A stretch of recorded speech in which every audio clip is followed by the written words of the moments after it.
C'est parti encore une fois dans votre belle émission sportive. Nous sommes très heureux parce que vous aussi, vous êtes là. Et aujourd'hui, on va se parler de quelques léopards qui trouvent la grâce d'effectuer leur retour au début de la saison. Mais aussi, le marché des transferts va nous intéresser dans cette émission parce qu'il y a un joueur, bien sûr que oui, que son nom va primer dans cette émission et la surprise reste à suivre en direct dans quelques poussières de minutes. On va chuter avec Aro Wan-Bissaka, un score qui nous fait mal avec sa nouvelle formation anglaise et on va trouver le meilleur moment de vous expliquer des tout et des rien. Et avant de commencer déjà, je serai avec Monsieur Ben Mouhima, le journaliste sportif de l'Est de la RDC. Vous êtes le bienvenu. Merci beaucoup, Deus. Bonjour à vous et surtout bon début des semaines à tous les amoureux du sport. Sans plus tarder, mesdames et messieurs, on peut commencer avec Grady Diangana, le milieu de terrain congolais, oublié côté RDC, oublié côté Espagne, là où il évolue la saison passée, mais heureusement, au début de cette nouvelle saison 2026-2027, au niveau d'Espagne, Elche, c'est son équipe. Et d'ailleurs, hier soir, le FC Barcelone qui a triomphé son équipe par un score de 5-0, mais les Congolais n'étaient pas de la partie. Mais une bonne nouvelle, il n'est plus sur les soins médicaux et désormais, depuis la matinée d'aujourd'hui, il a pu trouver le meilleur moment de s'entraîner avec les autres. Donc, on peut le dire, le retour rassuré des Grady Diangana après avoir raté la CAN avec la sélection nationale. Il a même raté la Coupe du Monde avec la RDC.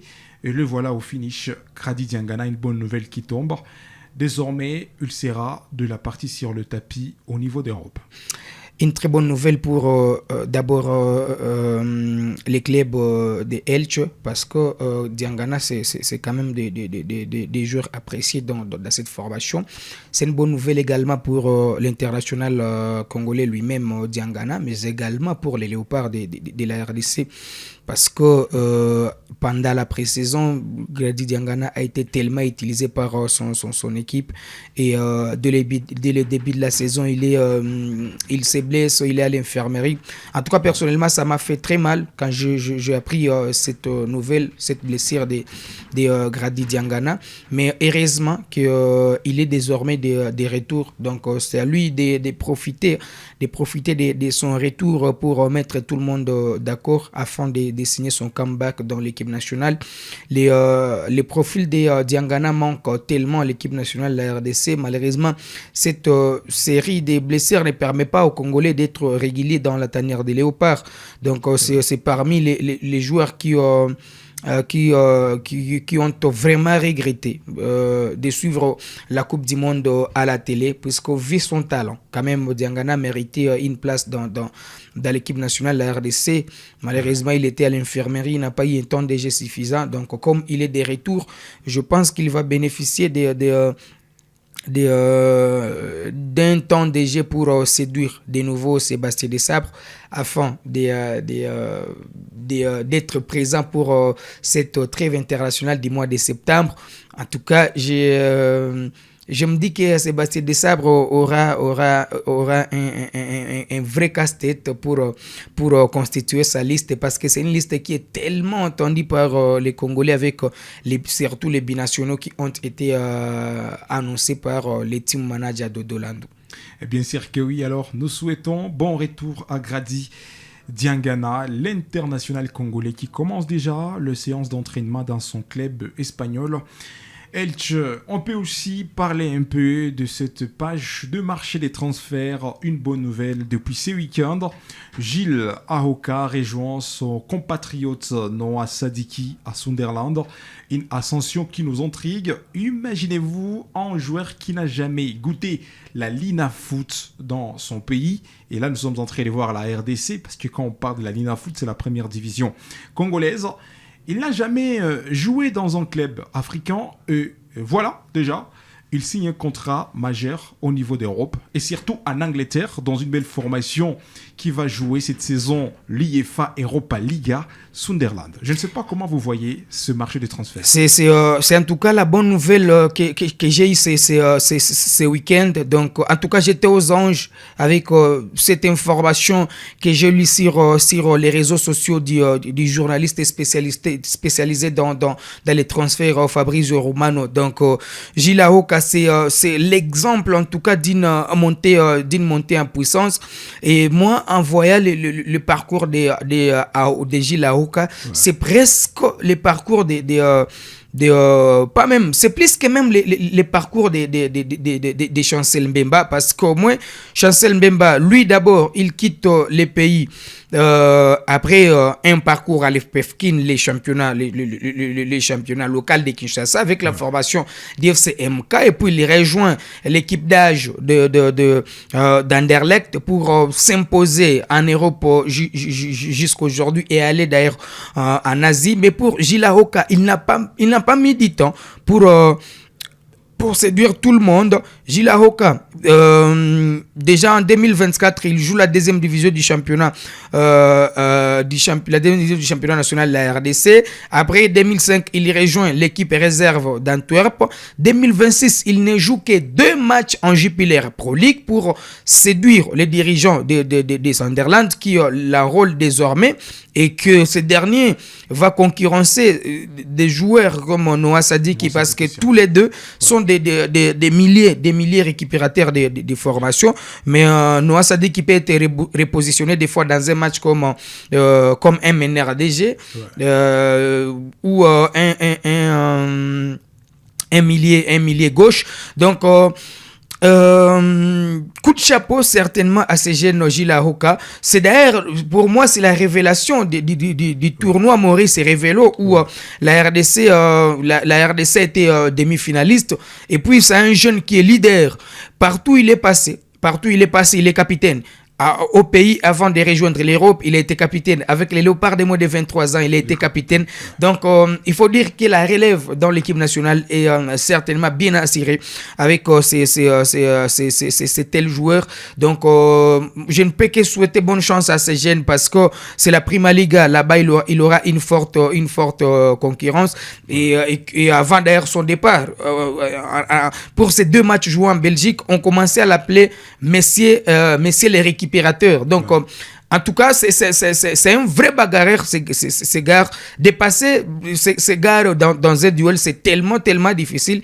J'aimerais maintenant avoir certainement sa ténacité dans la Prima Liga. Mais en tout cas, ça a été une très bonne nouvelle.